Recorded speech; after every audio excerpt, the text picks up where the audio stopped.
tengo a Estela y a Adolfo Pérez Esquivel. Alcanza la Estela, por favor, el micrófono.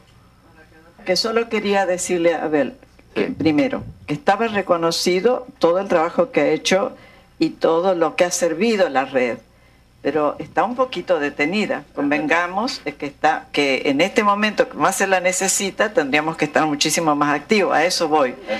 Y la otra cosa es que también cuando yo decía de no hacer solamente los comunicados y todo eso, esto porque tenemos que hacer algo más. Si tenemos que proponernos salir hacia el pueblo, tenemos que proponernos tener otro tipo de voz, porque dadas las condiciones de lo de Siria ahora no se ha hecho nada. Hasta ahora yo no he visto ningún comunicado de nadie. Entonces esta lentitud ayudó a que el modelo libio igual se aplicara en Siria, porque hicieron lo mismo sobre un supuesto levantamiento popular. No hubo ningún bombardeo de Gaddafi contra el pueblo, ya está comprobado, y los rusos y los chinos los han especificado claramente, y sin embargo se usó eso como la violación de derechos humanos para actuar contra ese país. Pero el caso de Siria es peor todavía. Y peor todavía. Porque por lo menos tú puedes analizar la política de Gaddafi, sí, de que tuvo aciertos, sí, y tuvo errores. Sí. Desde luego. Porque en un momento se quedó solo, ¿no? Claro. Cuando se cayó la URSS, él incluso, yo escribí por ahí cómo fue todo, ¿no? Sí. Que él negoció el armamento antiaéreo. Sí. Reagan fue el primero que metió los aviones allí. Claro.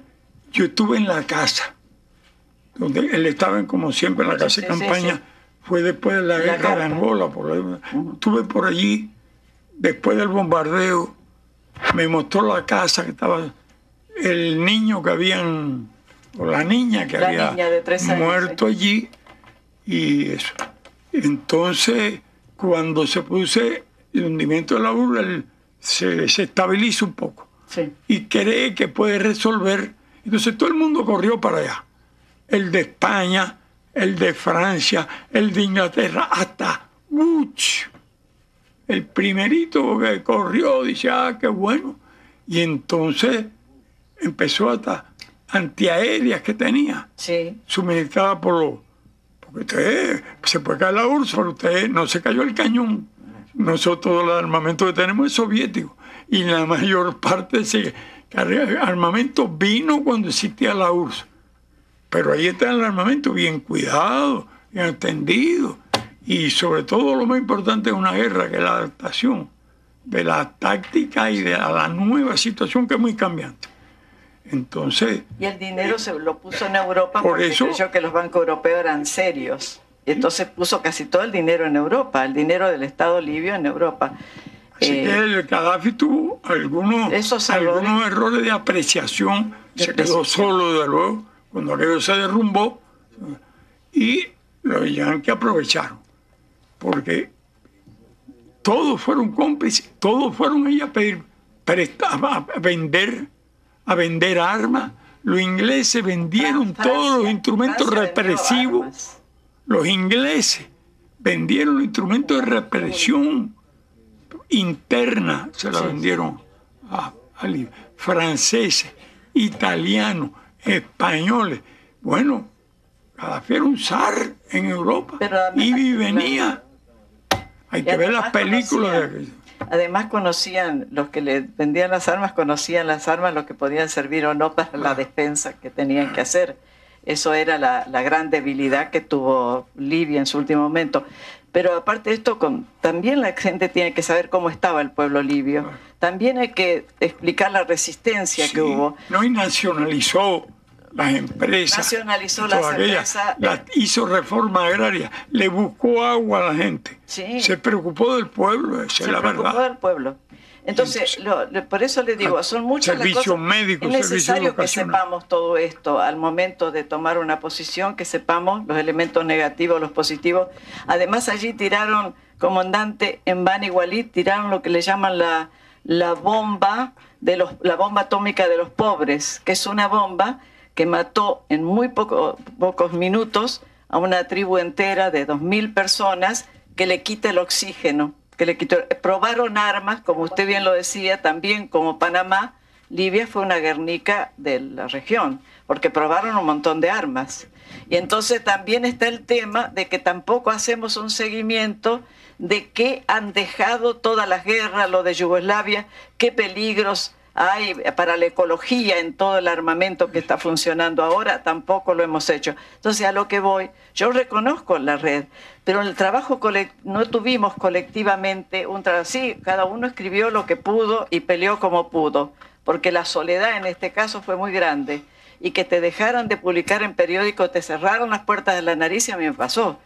A mí me censuraron en algunos lugares que me publicaban porque era Libia y porque el poder de los israelíes en muchos medios es muy grande, otra cosa que no estamos estudiando, porque muchísimos medios están en esas manos y no te dejan hablar. Entonces, a lo que voy es a que tenemos que hacer algo más y buscar muchas cosas creativas, y lo sabemos con Adolfo, que muchas veces inventamos cosas allá para ver cómo algo sale o algo se hace, y entonces yo creo que ahí voy, a que no podemos estar tan pasivos en ese sentido. Esa es la pasividad mala. Si nosotros hubiéramos denunciado el modelo libio a nivel mundial, inclusive con algunos europeos, y yo quiero destacar el gran trabajo que hace ese periódico que mencionó el compañero en Alemania, Junge Welt, porque es lo único, y hay que estar en Alemania entre la desinformación y ser el único que pelea.